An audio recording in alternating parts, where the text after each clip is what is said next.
के समेत किसी उचित स्थान पे रखवा दे। न बहाया गया, न उचित स्थान में रखवाया गया, और ये कह रहा है कि पाप नहीं हुआ। क्या इससे बड़ा कोई पाप होगा? जिस धनुष की पूजा होती रही हो, जिस धनुष की आरती होती रही हो, और देवता वरदान दे दे, उसकी मूर्ति को तुड़वा कर फेंकवा दिया जाए। ये बेटा हमारे दृष्टि में ये अपराध है, ये पाप है। इन्होंने कहा, महाराज आपने एक सिद्धांत दिया हरिश्चंद्र का, तो कह रहे ये पुत्र पत्नी का धर्म होता है कि पति की सेवा करे, पति का साथ दे। क्यों? एक ही धर्म एक व्रत नेमा, और काय वचन मन पति पद, यही है पत्नी का कर्तव्य। अच्छा यही है, दूसरा नहीं है कुछ? क्या पत्नी का यही कर्तव्य है कि खाली पति की देखरेख करे, पति की सेवा करे, पति का भरण पोषण करे? और पति का अगर देख रेख करेगी तो सास ससुर कहां जाएंगे? क्या पत्नी का कर्तव्य नहीं कि सास ससुर की सेवा करे? अरे वो तो धर्म है, लेकिन सास ससुर की सेवा करना, सास ससुर की देख रेख करना, ये नारी का परम धर्म है। और फिर आगे लिख दिया, हिते अधिक धर्म नहीं दूजा, और सादर सास ससुर पद, वो तो धर्म है लेकिन ये परम धर्म है। तो धर्म तो निभाया लेकिन परम धर्म को छोड़ दिया।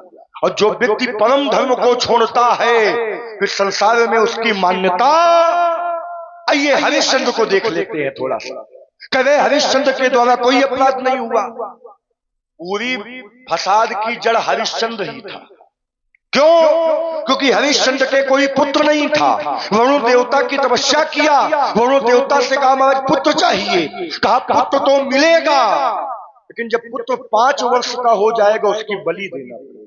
हरिश्चंद्र ने स्वीकार कर लिया, जब बालक 5 वर्ष का हो जाएगा तो मैं बलि दूंगा।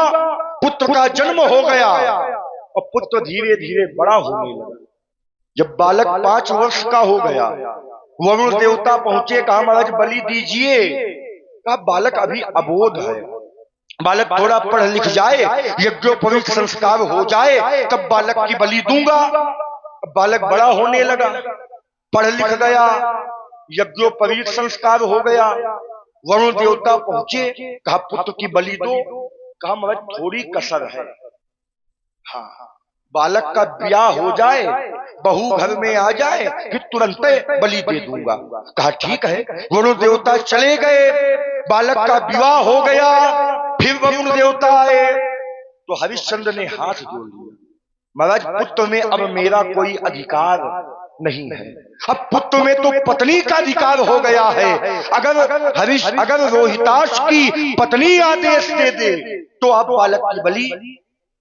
वरुण देवता को क्रोध आ गया, वरुण पाश का प्रयोग कर दिया और राजा हरिश्चंद्र को जलोदर का रोग हो गया, रोग से ग्रसित हो गए। तब रोहिताश ने तपस्या किया, उपाय पूछा तो उपाय ये बताया, अगर आप किसी ब्राह्मण बालक की बलि दें तो तुम्हारे पिता का रोग समाप्त हो सकता है। रोहिताश ने 1 लाख स्वर्ण मुद्रा दिया अपने सिपाहियों को और ब्राह्मण बालक को लेने के लिए भेजा। हमारे पूर्वज अजीगर्त के 3 पुत्र थे, शुनक, शौनक और सुनाशीर। छोटे वाले को मांगा, माता ने कहा नहीं मैं बालक को नहीं बेचूंगी क्योंकि छोटा वाला मुझको प्रिय है। बड़े वाले को कहा, पिता ने कहा ये मुझको प्रिय है, बीच वाला किसी को प्रिय नहीं। 1 लाख सोने की मुद्रा लेकर के बीच वाले बालक को बेच दिया गया। इधर जिस यज्ञ में बालक की बलि देनी थी उस बलि के यज्ञाचार्य थे विश्वामित्र जी महाराज, और विश्वामित्र जी उस बालक के मामा लगते थे। बालक रोने लगा विश्वामित्र जी महाराज को देखकर। उसने कहा मेरी मां ने मेरा त्याग कर दिया, मेरे पिता ने मेरा त्याग कर दिया, लेकिन आप तो मामा हो और मां से बड़ा स्थान मामा का होता है। जब यज्ञ वेदी में बैठाला गया, विश्वामित्र जी ने बताया था एक मंत्र जपना, ओम बम बहुड़ाय नमः, ओम बम बहुड़ाय नमः, ओम बम बहुड़ाय नमः। बालक मंत्र जपने लगा, वरुण देवता प्रसन्न हुए, कहा बेटा वरदान मांगो। कहा मेरी आत्मरक्षा कीजिए। कहा ठीक है। विश्वामित्र जी ने उसी समय श्रीफल यानी नारियल की उत्पत्ति की और कहा इस नारियल की बलि दी जाएगी तो नारियल बलि से जीव की बलि का फल मिलेगा। उस बालक को क्रोध आ गया, उसने श्राप दे दिया, आज के बाद माता का पिंडदान, पिता का पिंडदान, माता का अंतिम संस्कार, पिता का अंतिम संस्कार छोटा बालक करेगा तो मिलेगा, बड़ा बालक करेगा तो मिलेगा, बीच वाला करेगा तो। वो नियम आज भी चल रहा है। तो कर्म किसने किया था? हरिश्चंद्र ने। फल किसने भोगा? पुत्र रोहिताश ने। फल किसने भोगा? ब्राह्मण बालक ने। फल किसने भोगा? विश्वामित्र जी ने। तो कैसे सिद्धांत लग जाएगा बेटा? कर्म जो करता है वैसा ही फल भोगता है। ये काफी लंबा कथानक हो गया, तो थोड़ा सा बढ़ाना पड़ा। हेलो, आप लोग सुन रहे हैं मंच के माध्यम से सुंदर प्रस्तुति संवाद की। इसी सुंदर संवाद पर प्रभावित हुए बड़े भैया मगन पाल राजपूत जी, जो इसी ग्राम परहरा के निवासी हैं। 51 पत्र मुद्राएं दोनों सरकारों के श्री चरणों में समर्पित हैं। कोट से धन्यवाद, साधुवाद। कहने का अर्थ ये है कि आपको एक सिद्धांत को हल करने के लिए बहुत लंबी कथा का माध्यम बनाना पड़ा, और केवल बात इतनी है कि करई जो कर्म पाओ फल सोई। हम सिद्धांत पर खड़े हैं कि करने वाला अगर एक है तो प्राप्त करने वाला एक है, लेकिन आप पूरी कथा सुना गए कि करने वाला हरिश्चंद्र है, पाने वाला रोहिताश्व है। ऐसा नहीं है महाराज।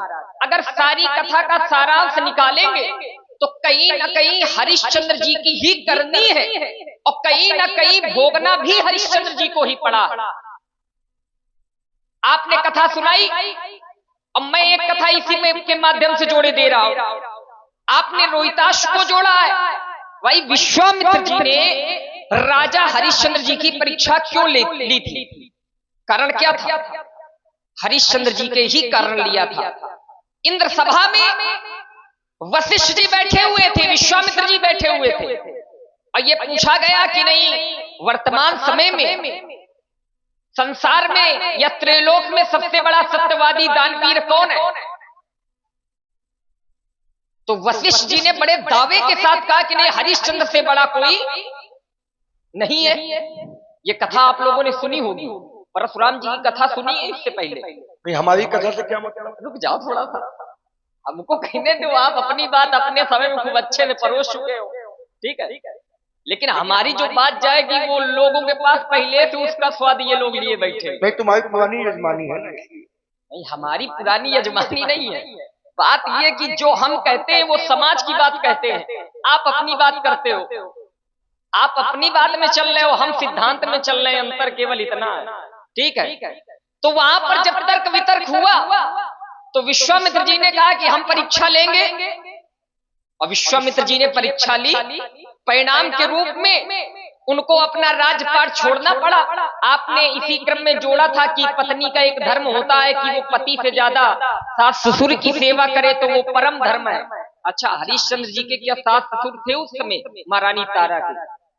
क्या हरिश्चंद्र जी के पिताजी उस समय थे? जीवित थे?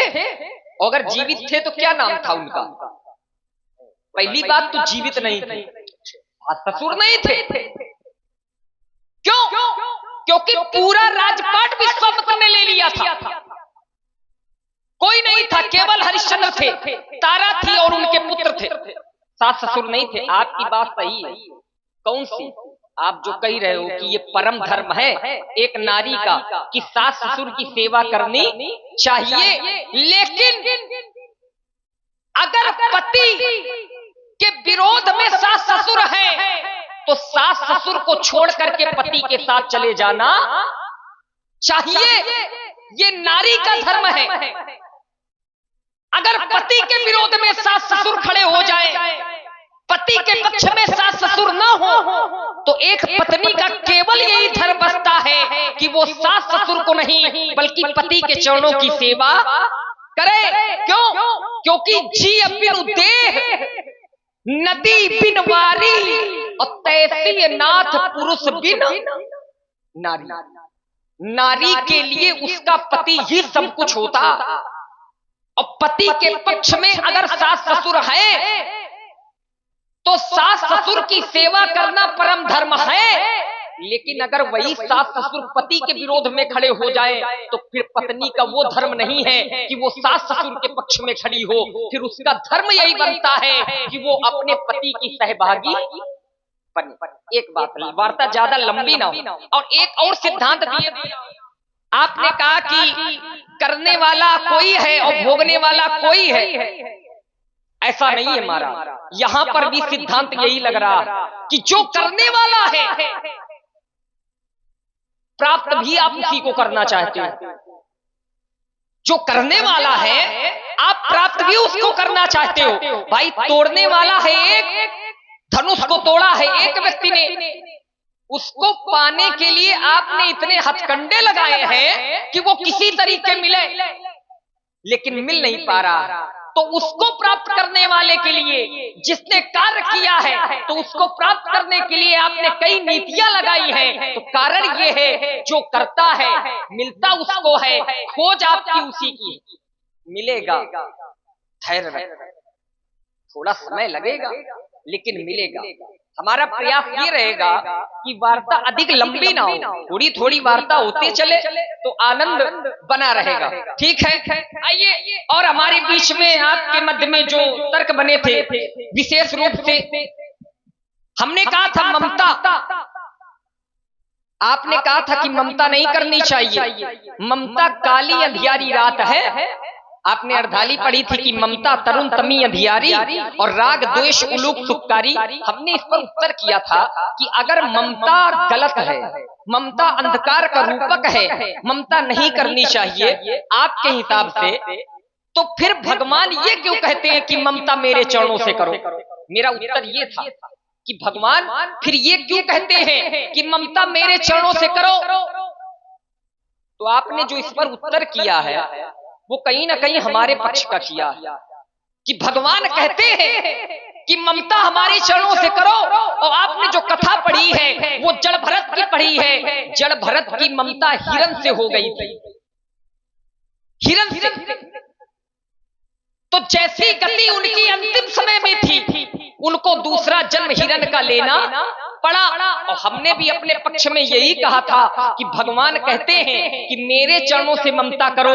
तो अगर जड़ भरत ने भगवान के चरणों से ममता की होती तो दूसरा जन्म उनको हिरण का नहीं लेना पड़ता। अब देखो, जैसे जड़ भरत ने ममता हिरण से की तो उनको हिरण बनना पड़ा, और तुम्हारी ममता कहीं ना कहीं धनुष से जुड़ रही है। अरे जबरदस्ती कहाँ कर रहे हैं हम? जबरदस्ती वाला कर रहे हैं क्या? जबरदस्ती वाला तो हम कर नहीं कर रहे। हम क्या रहे हैं? जैसे उनकी ममता, उनका सब कुछ उस हिरण से जुड़ा हुआ था तो उनको हिरण बनना पड़ा, और आप भी कर रहे हो। लेकिन एक बात और है, इनको मरना नहीं है तो इनको दूसरा शरीर पाना नहीं है। ये बात ठीक है। हाँ। लेकिन कहना हमारा ये क्या कहना, छूना नहीं, छुआछूत मानत होगा, छुआछूत मानते हैं, बात तो यही है ना। हाँ, बड़ी समस्या है ये। समस्या है। देखो, छुआछूत न मानो, क्योंकि छुआछूत भगवान नहीं मानते। अच्छा, भगवान नहीं मानते हैं। वो कहते हैं कि जाति पाति कुल धर्म बढ़ाई, धन बल परिजन गुण चतराई। अब तुम काहे मान रहे हो? तो नहीं मानना चाहिए। अच्छा, अबे पाँव छुओ रहा है तब न छुओ रहा है तो पाए छुआ, तुमने अपने आप छुआ के तुमको छुआया गया है। पाए छुआ लिए हो तब छुआ छूत नहीं माने हो, और अब कह रहे हो छुओ ना। छुआया था कि नहीं छुआया था पैर? तब तो नहीं गए। ये तुम्हारा कर्तव्य ब्राह्मणों के पैर छूना। नहीं तो अब तो है हाथ छू रहे। पाए छुइयो तुम, हाथ छुइयो, तो खोपड़ी छुइयो, तो इसे कैसे मान? देखो, मैं भस्मासुर नहीं हूँ कि मैं आपका सर छू। नहीं, स्थिति तुम्हारी वही है। ऐसा नहीं है। देखो, इसलिए कह रहा हूँ, इसलिए समझा रहा हूँ आपको। उसका कारण है, ब्राह्मण देवता हो, प्रेम से समझाना चाहिए। अगर प्रेम से बात समझ में आ जाए तब तो बहुत अच्छी बात है। और नहीं तो अगर बात बिगड़ जाती है तो फिर दोनों पक्ष के लिए अच्छी बात नहीं होती है। तो हमारे कहने का अर्थ यही है महाराज कि अगर जड़ भरत ने हिरण के प्रति ममता की थी तो परिस्थिति अच्छी नहीं बनी थी, स्थिति अच्छी नहीं हुई थी। तो उसी प्रकार अगर आपका ममत्व इस धनुष के प्रति है तो धनुष के प्रति ममत्व न रखना, क्योंकि अगर धनुष के प्रति ममत्व रखोगे तो काम अच्छा नहीं बनेगा, काम अच्छा नहीं। अगर ममत्व करना है तो शंकर जी के प्रति करो, शंकर जी के प्रति ममता रखो। अगर शंकर जी के प्रति ममता रखोगे तब तो कल्याण है, क्योंकि भगवान के प्रति ममता होनी चाहिए। और हमने अपने तर्क में यही उत्तर किया था कि अगर भगवान के पक्ष में ममता है तो कल्याणकारी है। एक बात और अंतिम बात, आपने कहा था कि एक का महत्व है, बहुतों का कोई महत्व नहीं है। हमने कहा था कि राजा जब ग्राम समाज के अंतर्गत बनाया जाता है तो बहुमत के कारण बनाया जाता है। तो अगर बहुमत के मत से राजा बन रहा है तो महत्व बहुमत का हुआ कि राजा का हुआ? बहुमत का हुआ, क्योंकि बनाने वाला बहुमत है। आपने एक सिद्धांत पढ़ा, कह रहे हो कि नहीं राजा है और अगर प्रजा दुख पाती है, प्रजा दुख पाती है तो भोगना राजा को पड़ता है। अच्छा, राजा को भोगना पड़ता है? बिल्कुल पड़ता है। क्या पढ़ी थी अर्धाली? जा सुराज प्रिय प्रजा दुखारी सो नृप अवस नरक अधिकारी। देखो उत्तर इसी में छुपा। कैसे उत्तर छुपा है? जा सुराज प्रिय प्रजा दुखारी, प्रजा में बहुत होते, जब बहुत लोग दुख पाएंगे तब राजा नरक जाएगा, और अगर बहुत दुख नहीं पाएंगे तो राजा नरक नहीं जाएगा। तो बहुतों के कारण है राजा नरक जा रहा है। तो महत्व बहुतों का हुआ कि एक का हुआ? बहुतों का। और देखो एक और अर्धाली पढ़ दूं आपको। राजा है, राजा भाई अर्धालियों में उत्तर छुपा होता है, सामने वाले की बात पकड़ लो उसी में उत्तर मिल जाएगा तुरंत। राजा है, अब वो राजा बदलना चाहता है, वो चाहता है कि अब मैं राजा न बनूं, अब मैं वन की तरफ प्रस्थान करूं, क्योंकि हमारी अवस्था चौथी अवस्था। तो उसने क्या किया? उसने अपने आप को महत्व नहीं दिया। क्यों? उस समय राजतंत्र था। अगर वो चाहता तो वो बरबस अपने बड़े पुत्र को राजा बना देता, लेकिन उसने ऐसा नहीं किया। उसने अपने आप को एक को महत्व नहीं दिया, क्योंकि राजतंत्र है, कर सकता था। और ये परंपरा भी है कि जेठ स्वामी सेवक लग भाई, ये परंपरा है कि जो बड़ा भाई होता है वो राजा बनता है, ये सिद्धांत है उस वंश का। लेकिन राजा ने ऐसा नहीं किया। राजा ने बहुतों को महत्व दिया। क्या कहा कि जो पांच हिम्मत लागे नीका, अगर पांच को, उन पंचों को मत अच्छा लगेगा तभी मैं अपने बड़े बेटे को राजा बनाऊंगा। तो राजा ने बहुतों को महत्व दिया, एक को महत्व नहीं दिया, तब जाकर के राजा का निष्कर्ष निकला था। एक और बात कही थी आपने कि जैसे 4 पुत्र हो तुम लोग, तो तुम चारों में महत्व किसका है? एक का, राम जी का। राम जी का महत्व। हाँ बिल्कुल, राम जी का काहे महत्व है? अब ये तुम जानो, तुम्हारे घर की बात है। अरे कहे तो तुम हो ना, हाँ। कहे तो आप हो। हमने कहा है, हमने सुना है तो कह दिया। अच्छा, महत्व कहे है तुम जानो। देखो हाँ। राम जी का तो महत्व अलग है ही जी, सबसे अलग। अच्छा, लेकिन जहाँ व्यवहार जगत में आप पुत्रवत भाव से देखते हो तो सारे पुत्र हमारे पिताजी के लिए बराबर। और कैसे हैं? सब सुत, सब माने केवल 3 नहीं, सब सुत प्रिय मोहि प्राण की, सब मुझको प्राण के समान प्रिय। लेकिन राम देत नहीं बने, वो साईं राम देते नहीं बनता। क्यों? अब दोनों अर्धालियों का अर्थ बदल गया। सब सुत प्रिय मोहि प्राण की नाई, सभी पुत्र मुझको प्राण के जैसे प्रिय है। और दूसरे का अर्थ क्या है? राम देत नहीं बनत गोसाई, राम देते नहीं बनता। अंतर दोनों में है। हमको चारों पुत्र प्राणों के जैसे प्रिय हैं, लेकिन राम देते नहीं बनता। क्यों? क्योंकि राम उनके प्राण नहीं है। किसके प्राण? शंकर जी के प्राण है। जबरदस्ती वाली ना लगाना, देख ले, कहे शंकर जी के प्राण है। मुनि जन धन सर्वस्व शिव प्राणा। कौन है? जबरदस्ती के सिद्धांत है। सर्वस्व शिव प्राणा। तो अगर राम जी दशरथ जी के प्राण नहीं है तो फिर वो कैसे दे सकते हैं? बल्कि ऐसा नहीं है, एक पिता के लिए सभी पुत्र बराबर होते हैं, क्योंकि पिता के जीवन में कोई पुत्र अधिक प्रेमी या अधिक प्रिय नहीं होता है। माता पिता के लिए सारे पुत्र बराबर होते हैं। वार्ता लंबी, आइए यही से लेते हैं। इन्होंने कहा राम जी का बहुत बड़ा महत्व है, क्योंकि मुनि जन धन सर्वस्व शिव प्राणा। राम जी कौन है? मुनियों के धन और मांगने वाले विश्वामित्र महामुनि। धन है मुनियों का और मांगने वाले हैं महामुनि। देना चाहिए कि ना देना चाहिए? दूसरी बात कह रहे सर्वस्व शिव प्राणा। भगवान शंकर के प्राण है, तो आपके प्राण आपके पास है कि बगल वाले भैया के पास है? आपके पास है। व्यक्ति के प्राण व्यक्ति के पास होते हैं। प्राण है भगवान शंकर के, तो भगवान शंकर के प्राण कहां होने चाहिए? कैलाश में या अयोध्या में? क्या कर रहा है?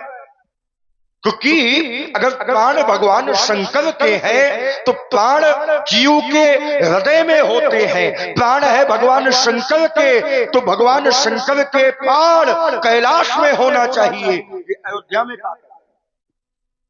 पहली बात। दूसरी बात, इन्होंने कहा एक व्यक्ति अपने पुत्र को राजा बनाना चाहता था, तो पंचों से सलाह लिया। पंचों ने सलाह दिया, राजा बनाना जाना था, लेकिन राजा क्यों नहीं बना? क्योंकि एक ही व्यक्ति ने खुराफात। पांचों की मंत्रणा थी कि राजा बना दिया जाए, लेकिन एक व्यक्ति ऐसा था जिसने प्रयास किया, तो एक व्यक्ति के आगे पांच की चली। उस व्यक्ति को राजा बनना था, लेकिन राजा बन नहीं पाया, उसको वनवास जाना। अगर महत्व पांच का होता तो राजा बन जाता। अगर महत्व पांच का होता तो राजा बना दिया जाता, लेकिन एक व्यक्ति ऐसा था जिसने विरोध किया, जिसने षड्यंत्र किया, और वो व्यक्ति राजा नहीं बन पाया। तो वहां भी महत्व एक का है। जैसे 4 वेद हैं, 6 शास्त्र हैं, 18 पुराण हैं, 108 उपनिषद हैं। शास्त्र इतने हैं, वेद इतने हैं, पुराण इतने हैं, और लिखने वाला एक वेद व्यास जी महाराज। उन्होंने 4 वेद बनाए, 6 शास्त्र बनाए, 18 पुराण बनाए, 108 उपनिषद बनाए। अगर एक ना होता तो क्या बहुतों का निर्माण हो जाता? चारों वेद वेद व्यास जी ने बनाए, जो नहीं बनाए। पहले एक वेद था, ऋग्वेद। तो जब उन्होंने देखा कि आने वाले समय में व्यक्ति वेदों की भाषा नहीं समझ पाएगा, बहुत क्लिष्ट है, तो उन्होंने एक वेद के 3 खंड कर, तो वही 4 वेद हो गए, ऋग्वेद, यजुर्वेद, सामवेद और अथर्ववेद। एक व्यक्ति ने 4 वेदों का निर्माण किया, तो महत्व एक का है। करें नहीं महाराज? हमारे दृष्टि में, हमारे पिता के दृष्टि में सभी समान है। सब सुत प्रिय मोहे प्राण के। कुल बहुत बड़ा होता है, परिवार बहुत बड़ा होता है, लेकिन जो कुल का दीपक होता है महत्व उसी का होता है। और कुल के दीपक चारों है कि एक है? एक है। कौन है? जानेऊ सदा भरत कुल दीपक। इनके कुलदी के दीपक है भरत जी महाराज। जानेऊ सदा भरत कुलदीपा, और बार बार मोहि कहेऊ महीपा। भरत जी कुल के दीपक हैं, एक हैं, तो कुल के दीपक का बहुत बड़ा महत्व होता है। आइए, इन्होंने कहा था कर्मों की बात करे। महाराज जो व्यक्ति जैसा करता है वैसा फल भोगता है। एक बार एक व्यक्ति चला जा रहा था, मार्ग में उसने देखा एक आम का वृक्ष है। आम के वृक्ष में आम लगे हैं।